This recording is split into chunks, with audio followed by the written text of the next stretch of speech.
Welcome back to another episode of Together is Better. I'm your host, Jeff Clark. I think today's episode is going to be one of the most impactful and amazing episodes that we've ever done. We're going to talk to an expert in the field of how to lead and to perform and how to win in some of the most high-stakes environments known to man. Today's guest is very special. It's Gareth Gorman with the Special Operators Transition Foundation, and we're very excited to have you on the show today. It's an honor for me to have you. Thank you so much for coming here to join me today. Yeah, thank you for having me. So, I don't normally do this, but there's so much great stuff to talk about today. I'm going to use a few notes here, But I just want to kind of go through your background real quick, if you don't mind. So 2 decades of special operations experience as a Green Beret. You're a proven leader and a professional in every demanding and dynamic environment in the military. You're deeply experienced in managing challenging projects and leading teams of all sizes and throughout the world. And you recently retired from the Army and are the partner engagement leader for the Special Operators Transition Foundation. Did I get it all right? I know there's a million other things we could say. Yeah, I'd say not maybe across the world, but at least in the Middle East. I've definitely that's where I spent most of my time. All right, very good. So Gareth, give us a little bit more of your background. Where'd you grow up? Tell us a little bit about your childhood. Yeah. And then kind of what got you into wanting to be in the Army. Okay. Grew up in California, so the Bay Area, one of the smaller cities called Campbell. But for most people around that area, it's called San Jose is what they know. So the heart of Silicon Valley. Yep. Grew up to, a great family, good upbringing, middle child, no real complaints. Was very sheltered on a lot of things that were going on. Okay. Like what? Everything outside of California.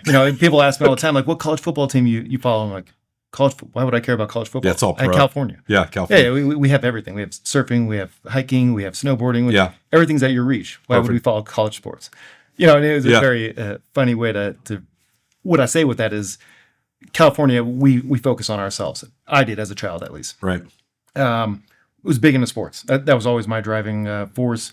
Never was very good at sport or at school, but was soccer and baseball as a kid. Then went into wrestling, became my main sport, football, and then track and field. All right. So high school was all 3 of those sports, all 4 years, until I went to college. And that, went to a junior college. Things were not working out the way I wanted. Yeah. I got married at a young age to my wife, who I'm still with now. Yep. But we were living on our own, living in San Jose. Rent was insane, even in 2003, working 2 jobs each. And that's, I don't have probably the most patriotic story of why to join the military. It was more like the only person. Yeah. I was a senior when 9/11 happened. And it was significant. And it meant a lot to me, but I didn't go and march down to the recruiter's door and break it down. Right. But when we were eating top ramen, 3 meals a week, then I went down to that recruiter's door and beat it down. I was like, hey, I need something. I need a fresh start. For myself and my wife. Right. Didn't know too much about sacrifice or any of those things going into it. I knew a little bit about leadership from sports, but a lot of those things were kind of just foreign to me. I just had kind of a very general purpose, and I was like, hey, I need to take care of this other person now. Yeah. So military looked good. Stable paycheck, insurance, benefits. What else could I have asked for at that point as a college kind of dropout of?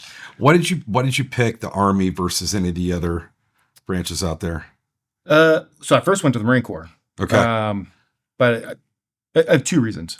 One, our roommate was like, we got to go be Army Rangers. And so, and Black Hawk Down was a big thing at the time. Yeah. The other thing was I went to the Marine Corps first, and he was a bit of a jerk. I was like, not needed. I was a little egotistical at that time. I was like, I'm a good athlete. I don't need this guy. Right. And he was maybe a little bit smaller than me at the time. I was like, I don't care. Yeah. So the Army was the way to go. That being said, I did not come from a big, both my grandfathers served, but it was kind of removed from me. My dad, huge hard worker, but didn't serve. So we weren't a big military family. So I didn't really know what I wanted for a very long time. Wasn't until my first deployment when I knew, like deep down, that I wanted to be SF. Okay. So when you first went in, what was your MOS? What did you do? Where were you first assigned and what you were doing? Yeah. So kind of hopped all over the place. Originally came in, it comes in as 11 Bravo, then did good on my PT test. It got then became a 18 X-ray, then got in trouble at SOPSI, then became PSYOP. And that's where my first deployment. So all that within the first year. So let's break down the acronym. Yep. So 11 Bravo. So infantry. But so went to airborne 18 school, X-ray. 18 X-ray. So then I got to go into the special operators preparation course, I think it's called. And like everybody, if you ain't cheating, you ain't trying. I was running roads. Was good shape, doing a whole bunch of things. Got caught on the road. That's a no-go criteria. So then I went to needs of the Army. Had a very cool TAC. He was like, "Hey, you don't want to go to the 82nd." I got orders for the 82nd, but he hooked me up with a sergeant major who's like, "Don't show up. Come over here to PSYOP." And it was an SF sergeant major at the schoolhouse who pulled me over to PSYOP. Okay. And so 82nd marked me as AWOL. I had to get that sergeant major involved, and eventually all was forgiven. Went to psychological operations. Was a very eye-opening. Got to be a little more cerebral and kind of look at things along those lines. But most importantly, I deployed supporting 10th Special Forces Group, which was very eye-opening. Once I got to Baghdad, I got to see multiple ODAs. I got to see the SIF. I got to see one of the long-hair teams, probably 3 traditional ODAs, as well as a SEAL troop. So I got to see all of SOF and have a much better idea of what I really wanted, and more importantly, what job I wanted on a team. Yeah. The 18 X-ray program for the audience, just so you're aware, like there used to be requirements, right, for prior 4 years in infantry or something like that before you could go to selection, right, or go into special forces. And so when the war kicked off, they implemented 18 X-ray. My good friend Ryan Means, who we've talked about before, went through that program right after 9/11. When Adam White, a friend of ours, was killed at Camp Fitzgerald, Ryan wanted to go in. He talked to my brother-in-law, who was the deputy commander of 10th Group at the time, and he got fast-tracked to the 18 X-ray program. Nice. So, which was, I think, a revolutionary program at the time to a large degree, because you had a lot of guys that wanted to come join the military, and they did it out of a strong sense of patriotism.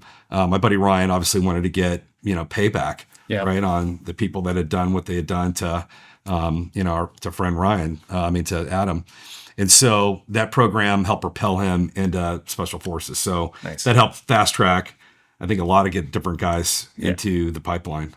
Yeah, and it's, there's sometimes a negative connotation with the 18 X-ray program, which probably shouldn't be there. You're able to go straight in as a SEAL, you go straight in as a Ranger, all these other things. You're getting high quality talent that may not have been willing to come into the military. Right. Like I've had teammates who were way too qualified to ever have come into the Army, but they came in under an X-ray contract because they knew they were going to get that shot to do something bigger immediately. Right. So fantastic program. I think it's, Yep. They definitely need to keep that going, especially with recruitment the way it's going now. So psychological operations. Describe that a little bit for people. Like, what does that really mean? Yeah. Like the ghost in the machine. Yeah. Oh, you saw the YouTube video? Yeah. Great recruiting video, by the way. It is. Really makes you think a lot. When I saw that, it wasn't that long ago, actually. I think that I saw it. But it really kind of sparked a lot of thought in my head. Like, okay, I want to understand more about that. You describe what that organization does. And I only spent a little bit of time there, so I was not the best PSYOPer, but I have got to utilize them in my later positions. Fantastic capability. Being able to influence an audience directed by, that aligns with that commander's kind of vision. Like, hey, I want them to do this. PSYOPs come in and kind of do that, whether that be through, it's always through some form of messaging, but how they do it, that's kind of where the art and the science come together of, maybe these people don't read. So maybe it has to be via voice. Maybe it has to be through a radio. Maybe we need to get them radios. Maybe it's through leaflets. Maybe it's hard to get to. So there's a million ways they skin that, but they are the ones that kind of go in, understand that target audience, and then are able to, I don't want to say manipulate, but able to really sway a thought that aligns with the commander they're supporting's vision. I think about that with marketing just today, right? They are marketers. Yeah. Yeah. And so I when I talk to other executives, a lot of times people talk about, okay, what are you guys doing from a marketing perspective? Are you out on social media? Like, why do you develop this podcast, for example? It's about trying to get a message out and trying to create broader reach. You guys have next leveled that in a huge way. And I think, honestly, some of the people that go through the Special Operators Transition Foundation program come from the PSYOP world. And I'm like, guys, go go into marketing. Yeah. Right. You guys understand a lot of the tactics that are going to get people to notice the brand that you're working for, et cetera. Yeah. And they've done the full spectrum of it. Yeah. To where it's like, they're not just person that does this small piece throughout their career. Most of the time they've had to do all those to include creating the product and then disseminating it. But even left of that, all the analytical and this information gathering. Right. So it's pretty remarkable. And what SIAB does now is much better than what they were doing when I was there. Yeah. There's a lot of loudspeaker broadcasts and Metallica, on objective. Shout out to the organization is getting much, much better. Yeah. So you talked about some of your time in Iraq. I think you've done 15 deployments in the Middle East, yeah. 15 deployments in the Middle East. That's unbelievable, by the way. So you've seen a lot of situations that most people can't imagine. How would you define leadership in a pressure situation like that? Like, what stands out to you in terms of, how people manage high pressure environments? I think a big thing for that is, a good leader is going to make a decision and not look for the perfect option, because there usually isn't. And when it's high pressure, there's probably not a perfect option available, right, at least in a timely manner. So a good leader is able to make a good decision quickly and then align the team to it. Right. Keep everybody calm, keep them all moving in the same direction. That, to me, that's what a good leader does under high pressure. Okay. And then, think about the responsibilities of a leader. What are some of the attributes that you're looking for in a leader in those types of situations? It sounds like decisiveness is certainly one of those, and not trying to pick the perfect, but looking for the best option that you have available. Any other qualities stand out? Cool, calm, collective. Instill that confidence in those around you. Ideally, a lot of that is built long before it gets to that point. And that's one of the great things about the special operations is we all work together and we prep so much. But, that when everything has gone wrong and that leader says this, they have one aspect to, hey, I'm making this decision. I'm doing it now. I'm not looking for the perfect option. I'm looking for the best option I have available. Everybody else has to have trust in that leader. Like if they're saying it, that is the best option they have available. And then he needs to, or she needs to have trust in their subordinates.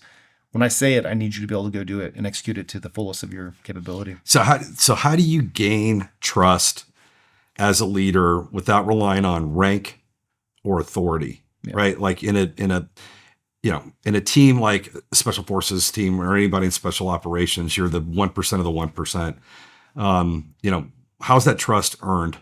Yeah. It's earned through, blood, sweat, and tears. And it's, once again, that's kind of left of when you need it. Trust is a lot like respect. Everybody earns it until you lose it. Yep. But you come to a team, you grind it out through a lot of tough training, putting in the hours, putting in the miles, putting in the sweat.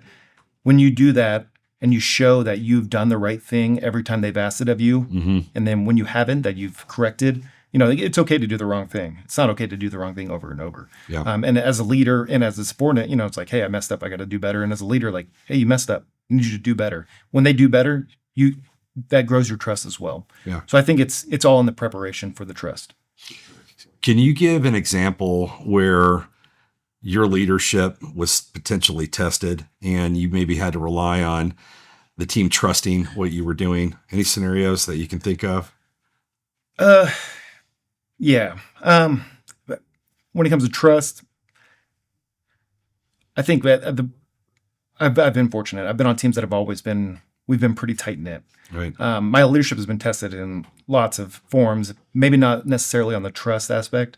I think my guys and my gals underneath me have always trusted the direction I've taken them, but that's due to putting them through that rigorous training and showing them that I do care.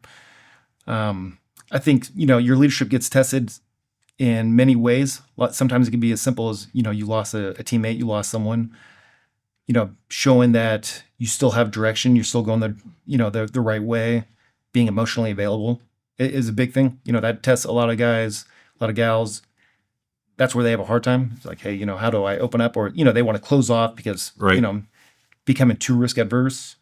Those are things that test as a leader, you want to do it. You now want to go into protection mode and you can't always do that. That may cause a bigger problem. So, maintaining that violence of action, and it, not necessarily of kicking in a door, but of going forward, keeping the team calm, keeping them aligned. all those things, that's where I think they get tested the most, is when everybody has that emotional hit. Yeah. And it could be due to something physical, but Yeah. I think that's where you feel that test the most. Yeah. And I mean, I can imagine, where as a leader, and especially in a high intensity environment, people are looking to you to keep that composure, right? And to stay. And I think the same thing applies in the business world. As you think about, how an operator adds value in the business community, for example, that level of composure that they have and that cool under pressure, I think is attractive as a leader, for any business. It certainly is for us. You see people that freak out, that can't emotionally manage a situation or conflict resolution very well. Right. I think those are the attributes that shine somewhat brightest to a large degree as veterans are in the special operations community transitioning out. Yeah, agreed. Especially in special operations across all the branches, we've had to learn to integrate with our partner forces. There's few tier 1 units that maybe don't do it as much, but your SEALs, your MARSOC, your Green Berets, PSYOP, CA, all of us work with indigenous forces when we go to those countries. So you've had to learn, to really exercise empathy, compassion, a willingness to learn, knowing a second culture, learning a language, things along those go a long way. Leading those diverse teams, in foreign lands through difficult times. It teaches you a lot about yourself, but it also grows you as a leader for much simpler problems that may not be simple to the organization you're going to, but you're like, hey, no one's shooting at us. They're doing it in English. We'll be okay. It's a tariff. It'll buff out. Right. So as you think about some of the qualities or attributes of an operator, across all the different branches or whatever, what are the ones that stand out the most? You hear a lot about guys that were, athletes, so they're really good teammates, right? Work ethic. To me, the one thing in working with guys like yourself has been the high emotional quotient as well as high IQ as well. Anything else that you saw that were kind of consistent on your teams that you worked with? Yeah, and everything you said, critical thinking. Yeah. It's a throw around word that a lot of people use until you see people not use it. Yeah. Being able to take all those aspects and really apply them into your thought process. The emotional, intelligence is huge, especially when dealing with outside, even people in the military who maybe aren't with your unit. They don't understand it. They don't like it. They don't want you there. Foreign governments, all those things, so that's where we see a lot of our success. You have to be in shape. I see a million videos like, oh, you just don't quit. Yeah, but fatigue makes cowards of us all. So you have to be in shape. Right. We've seen, the strongest guy who went out of shape or fail something. So and lady as well. So those are your baseline attributes. Be smart, be healthy, be motivated. Motivation is a huge thing. Seeing guys bigger, stronger, faster than me, but just don't want to be there. Yeah. A reason to quit. They're going to find that reason to quit. How do you build mental toughness? Like, in your experience working with the teams, is there anything that you guys train on how to be mentally tough? Or is it just kind of built into people? I think it's weeded out through the selection system more than anything. And so I think if you talk to 20 different operators, they'll give you 20 different stories of how they got there. I think a lot of mine personally was probably like from wrestling in high school. Drastic weight cuts, not eating for weeks on end, performing at high levels for short periods of time. Yeah. But I loved it, so I was doing it for something I was motivated for, but it taught me to be tough for those. It's easy when you're motivated. I think we build upon that with our training, making it really tough. You go through the Q course, you go through BUDS, you go through whatever those are, really testing your limits. I think that you grow stronger from it. The saying of, whatever doesn't kill you makes you stronger. There is some truth in that, in my opinion. So you go through and you just kind of keep chipping away at all this inferior exterior until you're hardened. Yeah. And I think that's where we get that emotional and that physical toughness is through rigor, hard training, to where that's where I think we forge the soldiers we have today. Yeah. The whole iron sharpens iron concept. It's like, in a lot of business environments, you've got a mixed bag of people, personalities, et cetera. there's not always a lot of iron to sharpen off of. Right. Right. And so, I think, for teams that are just all high performers, you push each other farther and farther.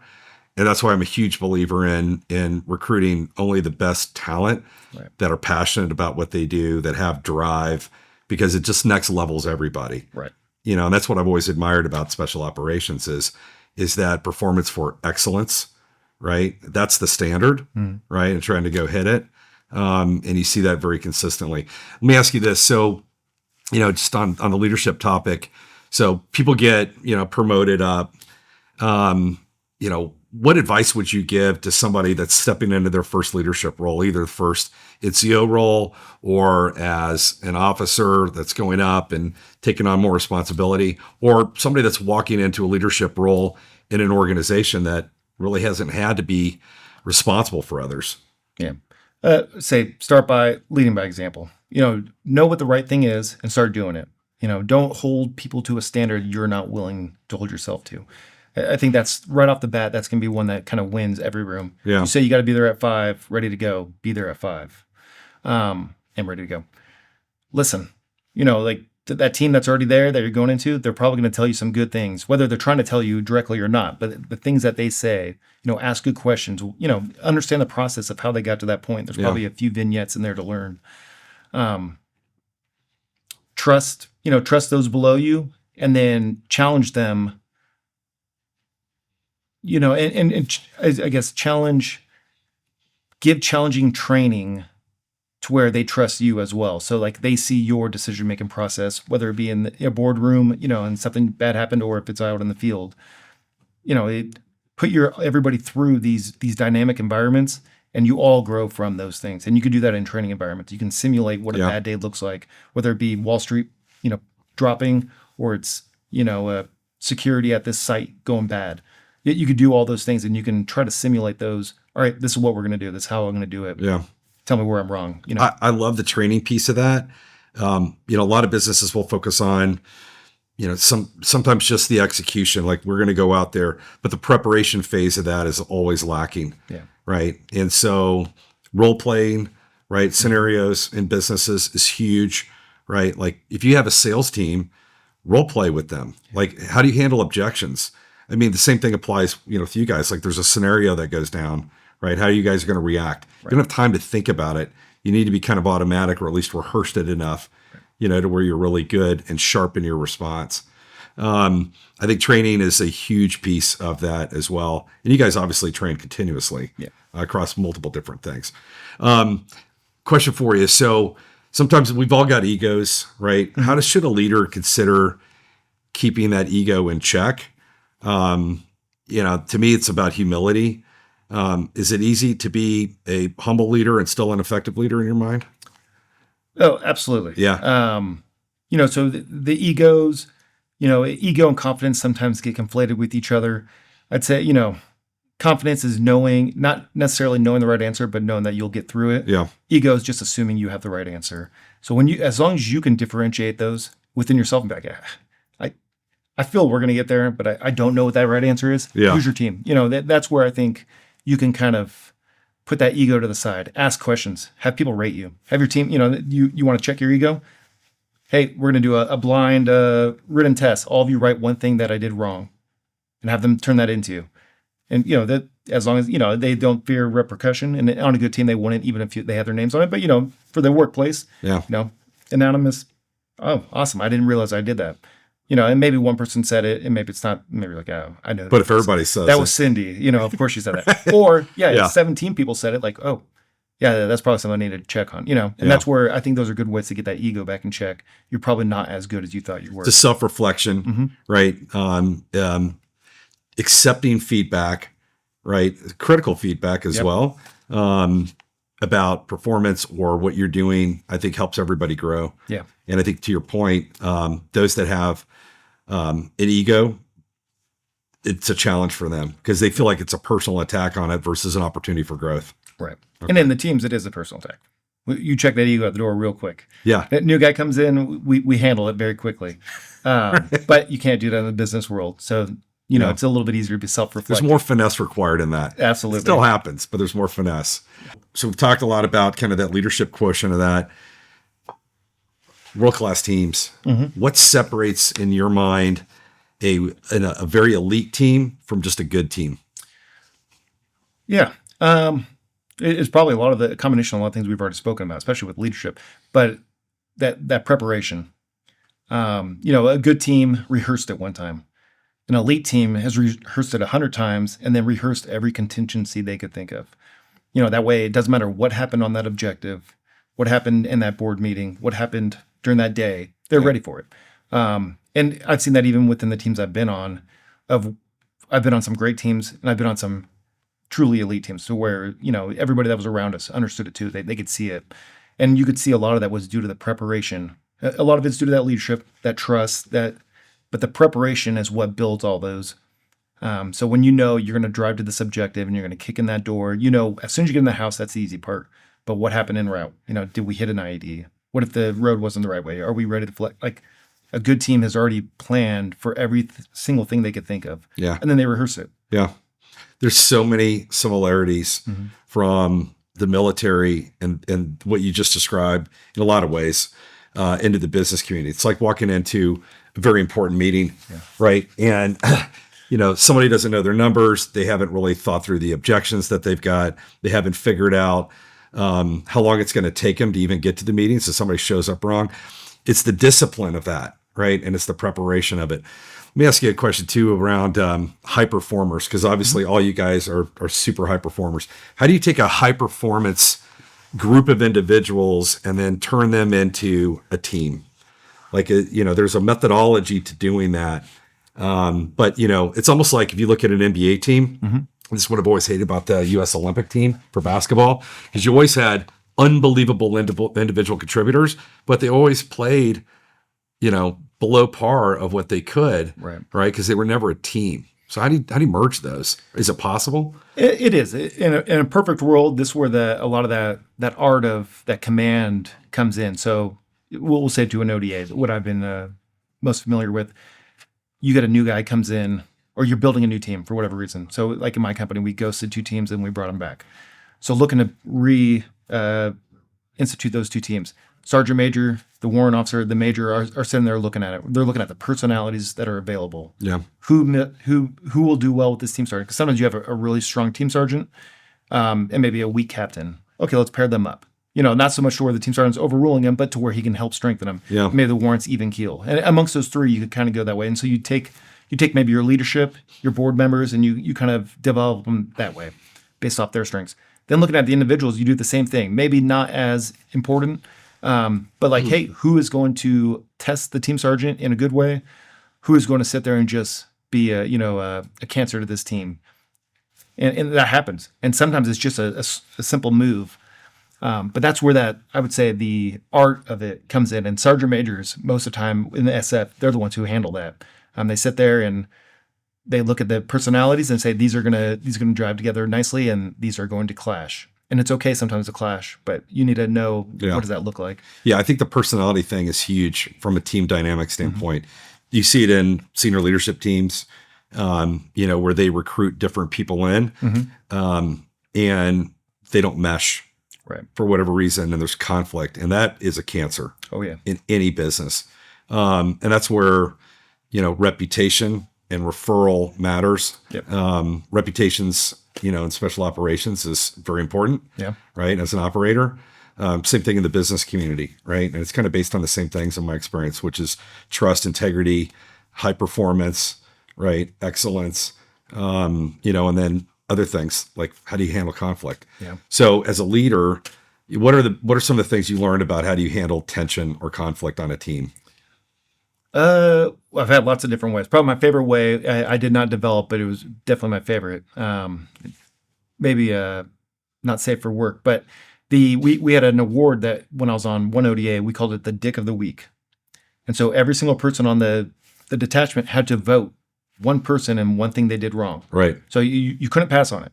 Like you all had to vote, but the nominations went around the room. Right. So this was a fun, easy way to air grievances before they built up. And we did it every single Friday. So smart. We did it even while we were in Syria. We did it everywhere. And then we ended up building a plaque and pictures, and it had cross sticks. It had everything. It was a big deal. You take the air out of the balloon. You do. Before it explodes. Yeah. Right. So I love that. I thought that was a great way. And I was super happy when that kind of came the way it did. Yeah. I wish I had developed it. No, smarter guys than I did. Who developed that? Was that the sergeant major? Our team leader. Team leader did? Yeah, team leader. He was a definite bro, and he was like, we got to do this. And so it worked out well, and it carried on. Even when he was no longer on that team, I was still on a team doing it maybe 4 or 5 years later. And then I heard of like 2 other teams doing it where guys had gone to. And so it was just everybody felt like that relief after it, because there are times where your buddy on the team is just messed up and you're like, man, like I could bring it up, but do I want to cause that tension? This gave you a chance to bring it up without it and be like, hey, you screwed up on that range today. You did this, you did that. We're 40 minutes late, and just air it out right then. And then, let him know, like, I saw you mess up. I'm not blaming you for how it went, but you messed up. Let's fix it. I had a great leader that I worked for. He ended up being the chief customer officer for SAP. His name is Kevin Hester. And after every meeting that he and I would go into, he basically did an after action report. Nice. Right. And it was critical feedback. Right. It was, and there was, groups. So we work in teams as well. And so everybody kind of had their role, and there was positive feedback. And then there was the critical feedback on where we all need to improve. And through that, because everybody knows when somebody does something wrong, right? Like you screwed up that part of the presentation, or you did this wrong, or whatever. It's done in a very professional way that says, okay, let's all work on improving that. But the leader did it in a way that where everybody had a negative and everybody had a positive. And I think it didn't just point out one body, one person to, just kind of grill and dig on them. I also liked how you guys turned it into something funny. Yeah. Right. So you took what could be perceived as a negative and moved it into something different. Just in general, if you think about communication, in high performance teams, what critical of a role does that play? And generally, you just mentioned a good bit of it. We air out those grievances, but everybody needs to know the mission. Everybody needs to know the why. Who typically led that for you guys? And then how did you guys work in terms of just the open level of communication on the teams you operated in? So communication at all levels on every team has always been key. Clear, concise, it should be everybody should know what that is and how to communicate amongst each other.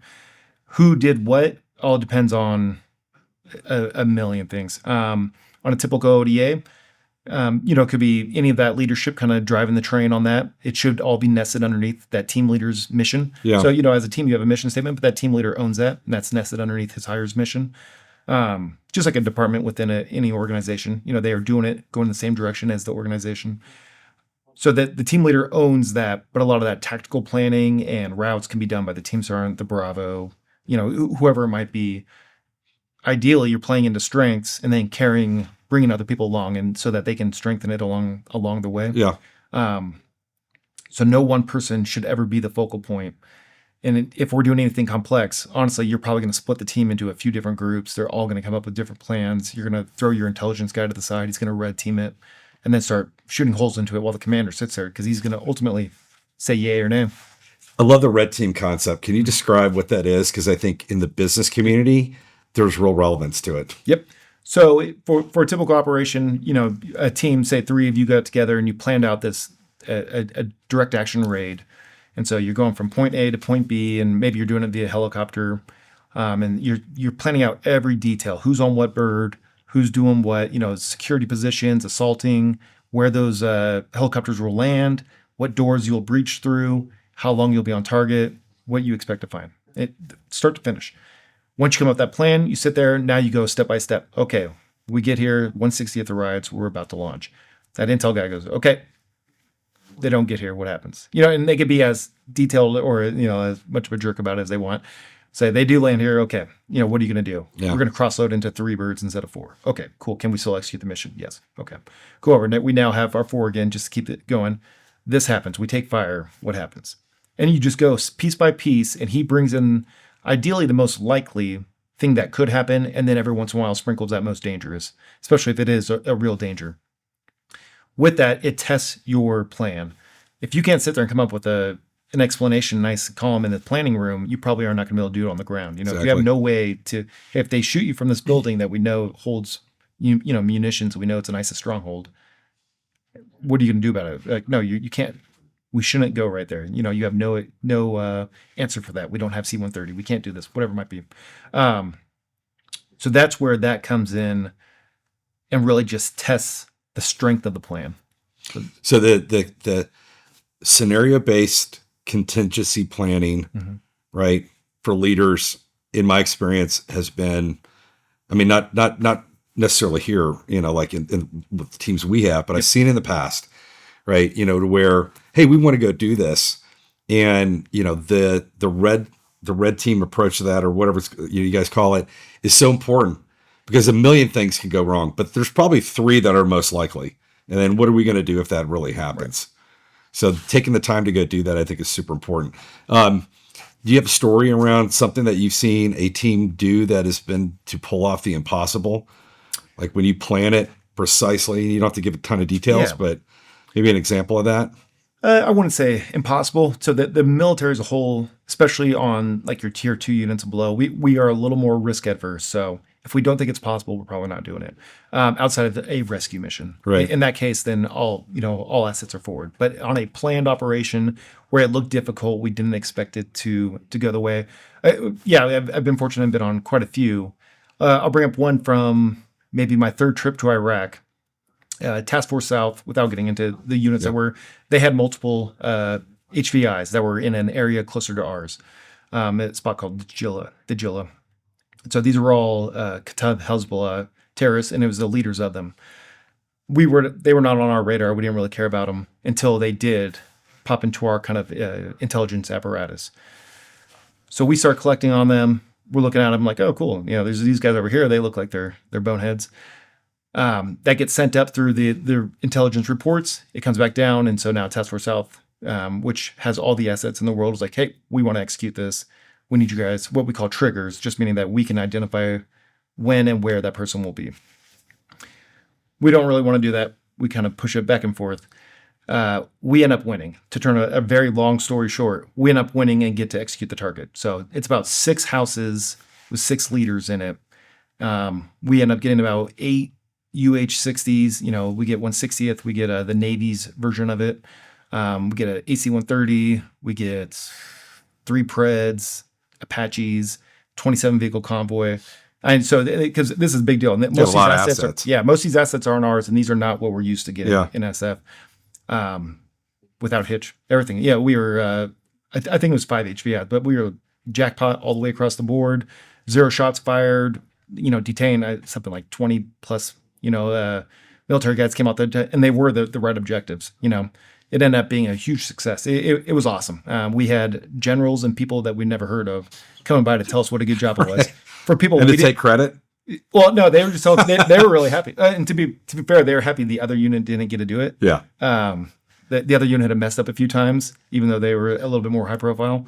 So stuff like that. Those are times where you sit there and you're like, those are the best ops. You know, that those aren't the ones that you write a movie about because no one died or got blown up. Yeah. But it just went without a hitch. All the planning went perfect. I love the story because it was fast, right? You know, you got intel, which I want to break down as well, like the importance of doing research and stuff like that, but also just the complexity of that.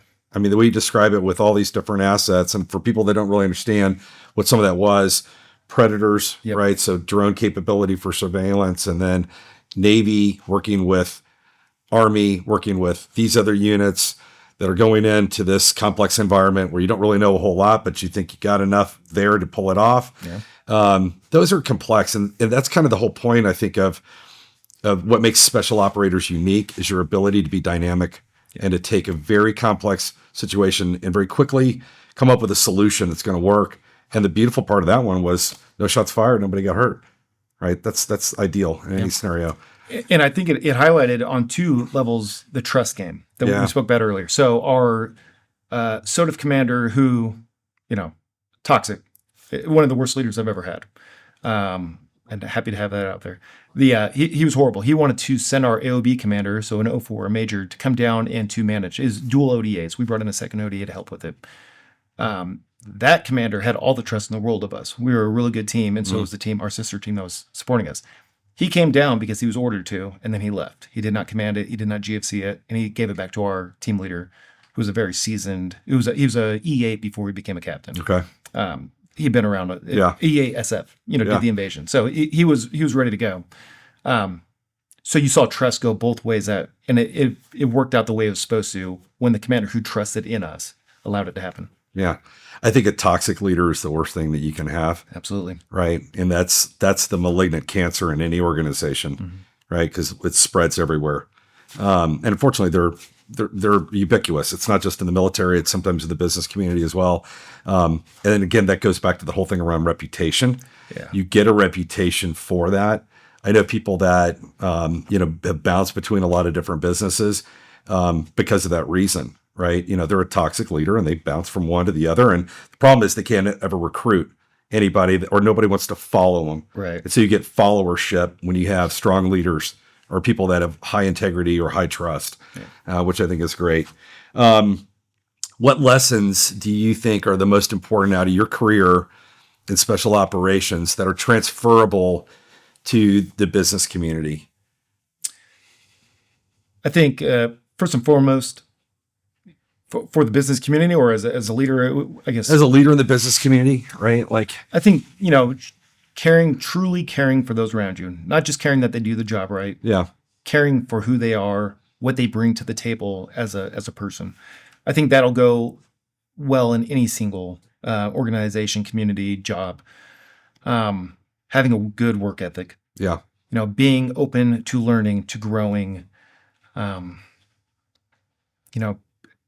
being able to ask for help when you need it. And then to seek advice from your peers, your subordinates, from your, superiors. I think all those things are in the military is very easy for us to do. It's kind of ingrained in us. You go through cultural. that low. Yeah, it's an easy thing. I think a lot of times when we see a lot of our vets who go and do awesome stuff outside, they bring those to that community, to that organization, and you see it fosters a great environment. Yeah, I agree. So let's talk a little bit about what you're doing now. Yep. All right. So 2 decades, special operations, 15 combat deployments. Now you're working with an organization that focuses on guys just like yourself. Right. So let's talk a little bit about SOTF. Yeah. So the Special Operators Transition Foundation is a nonprofit 501(c) that helps transitioning special operators find their next career. Super unique in that, not unique in that it's a nonprofit in helping veterans, but unique in the way we approach it. I was fortunate enough, I came through as a fellow first. About a year out from retirement, I was searching online and I narrowed it down to pretty much 2. Both were, great reviews. Both offered different things despite helping special operation veterans. One provided cohorts that got 40 people in a classroom and gave you just a ton of classes, which seems good. The other one said, hey, we're going to bring you in for a year and we're going to tailor it towards your needs. So I was not going to get the same class as, as coming out as a 21-year warrant officer. I was not going to get the same class maybe as, a young Marine. We probably don't require the same things. I'm not saying I require more, just require different. To be fair, and as a general and admiral that's leaving after 30 years, we're not looking for the same job and we probably don't need the same guidance there. So SOTF offered that tailored coaching, mentorship, executive level, like resume building, as well as LinkedIn, a whole bunch of things I wasn't used to. And probably one of the biggest things is the network. Network really dove into more than just getting people LinkedIn through, not actually LinkedIn, through email or text message, but getting people in front of the hiring partners they want to be in front of. As we're about to do here and coming up in Atlanta, those fellows that want to come out to Atlanta, we are flying them out here. We're going to get them in front of hiring partners, in front of a panel, and they're going to get that chance to see people that are, have that power to give them that next career. And more importantly, we're going to give those hiring partners a chance to see these great, talents that are coming out of active duty. So that spoke to me. Once I got in the program, loved it. From the coaching all the way through. I didn't finish the program because I looked out. One of the during an event, that SOTF was a beneficiary of, our CEO, Austin Moore, was at it. And so it happened to be in Clarksville. So I wanted to go down and see him and tell him how much I appreciated the program. We were sitting there having a great conversation, candid, and I was kind of letting him know how much I appreciated SOTF and how much they had done for me, of really just being able to let me focus in on my transition opposed to everything else that was going through my mind. And so he said, like, would you ever think about doing the nonprofit, and he knew what I wanted to do, and we kind of spoke about it. And I said, I would. For something like this, I think I would. Yeah. And so I was entering my window for an internship. And so we kind of just started, making a little bit of sausage right there. And so that's kind of how it started. It's like, hey, why don't you come on and see if this is something you like? We're losing one person, we're moving another person over here, and we've seen a gap. Why don't you come in and do some of this, these donor relations, and partner engagement as a whole? So I came on as an intern until I went on terminal leave, and then I came on full time after that. We decided it was a good marriage, and so I came on and very happy with it. SOTF has been an extended family immediately. To spend only about 6 months with the crew at a working level, I'm amazed at how tied in we all are. And that's part of that, being that small knit. Yeah, I think to me, SOTF is a very unique organization. And there's a ton of awesome organizations that support veterans. There's a ton that specifically focus on special operations veterans. But the way that they've structured and set up the program, the year-long process, I think is super important, because focusing on what's going to make that individual successful is different for everybody and what they want to go do. And I think the way that you guys also create these networks is important. The reason why our organization has gravitated to SOTF is at the cultural level, right? Our mission statement is the same, right? It's to serve others and serve our personnel and our employees and our customers. But I think, we also have, that winning culture and that mindset, as well as, high performance and what we want to do to change lives very positively too. What do you guys look for in a fellow typically? And what's kind of the typical profile of people that go through the program? And how many generally are there in any given year that go through that pipeline? Right.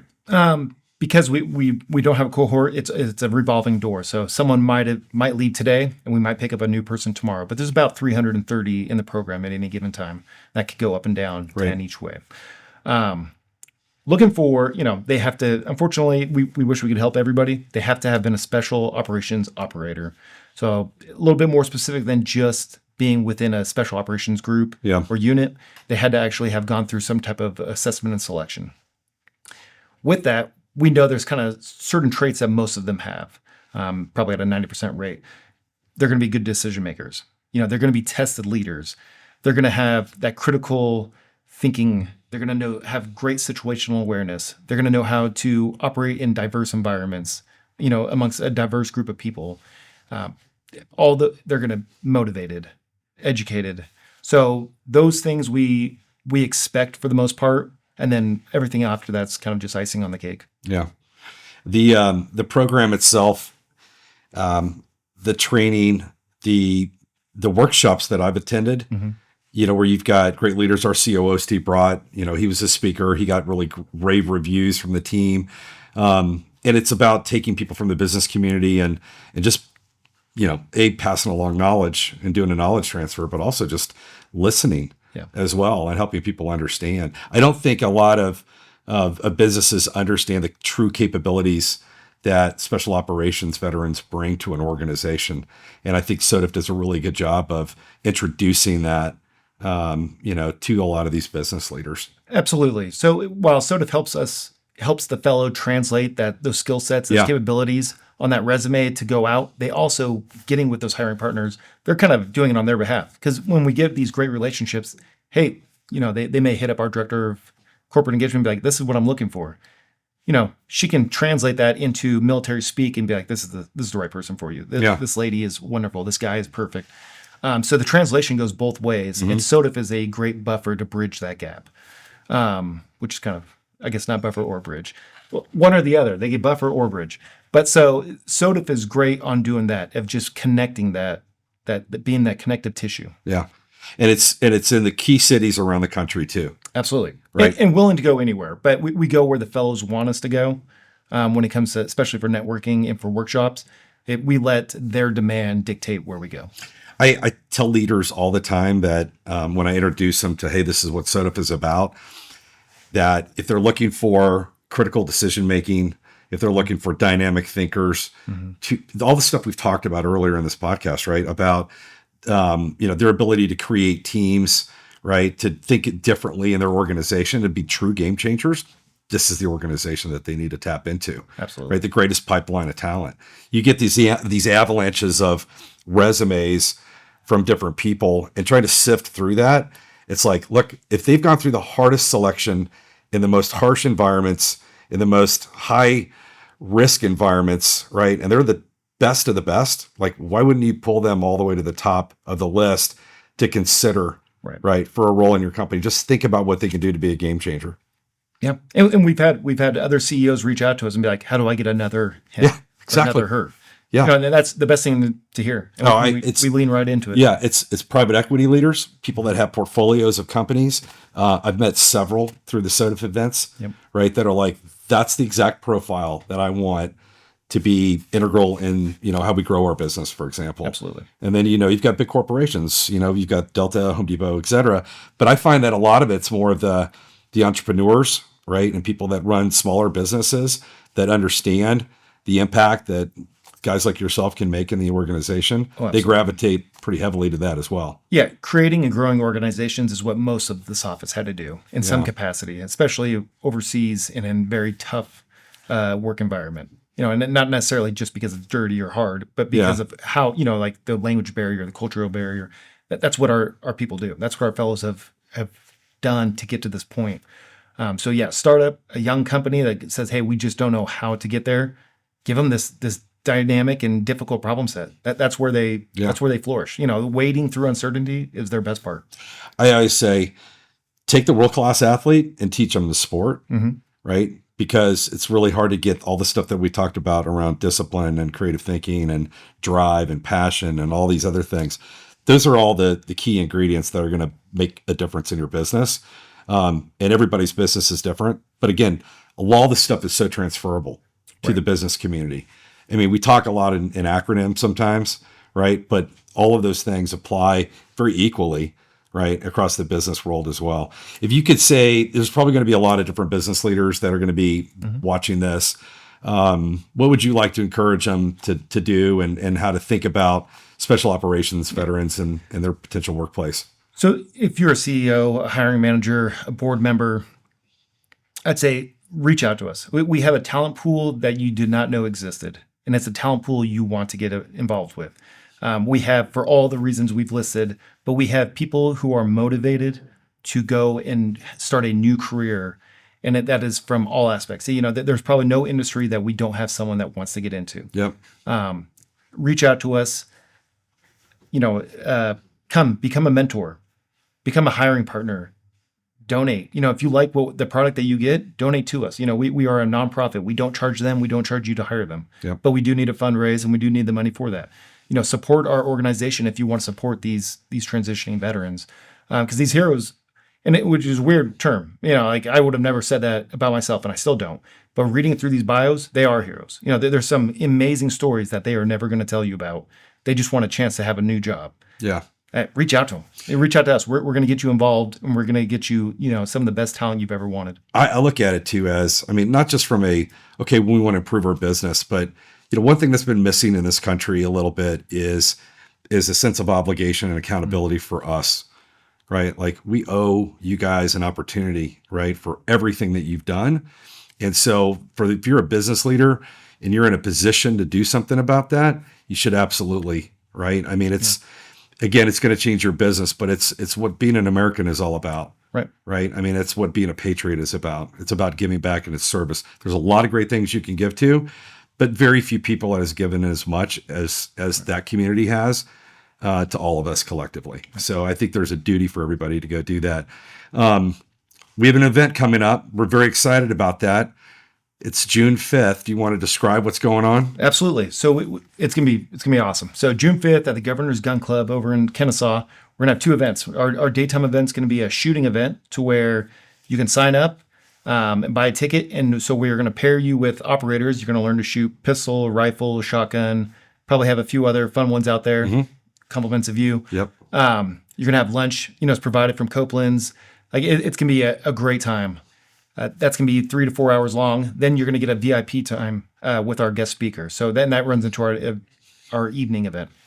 So Nick Jones is our guest speaker, Marsoc Raider, who had unfortunately a tragic day, but has a heroic story and a true, like, you feel good calling him a hero, but a dynamic story of, overcoming injury, loss, tons of sacrifice. So Nick is going to rock the house. He's amazing. A great guy. Yeah. Awesome guy. So you're going to get some, if you do the get your let out, which is the daytime portion, you get a little bit of one-on-one time with him, but you can come out that night, appetizers, drinks, live music, and listen to Nick tell his heroic story. Yeah. Nick was a Navy Cross winner too, correct? Absolutely. Yeah. So super exciting event.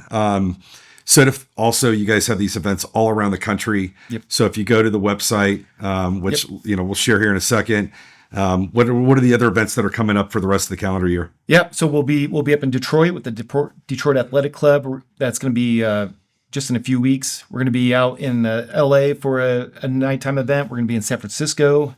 We're going to be in Nashville in September. That's probably one of our biggest events. We're going to be hosting a concert as well as a golf scramble. The best way to stay up to date is to go to SOTF.org, SOTF.org, and up there we have an events page to where you can see all the dates and kind of the lineups as they change. Yeah. And also all the descriptions of what the organization does, your mission statement, Absolutely. What it means to be a fellow, et cetera. Yeah. Awesome. Hey, I am, again, super thrilled. I'm very honored. Thank you so much for sharing your story, telling us what SOTF does. And again, to the audience out there, get involved, right? Be an American, be patriotic, and support and see if you're a business leader. I highly encourage you to reach out to SOTF, talk to Gareth, talk to Austin more, and see what they can do to help make change in your business. Yeah. Thanks so much, buddy. Jeff. Appreciate it. Enjoyed it.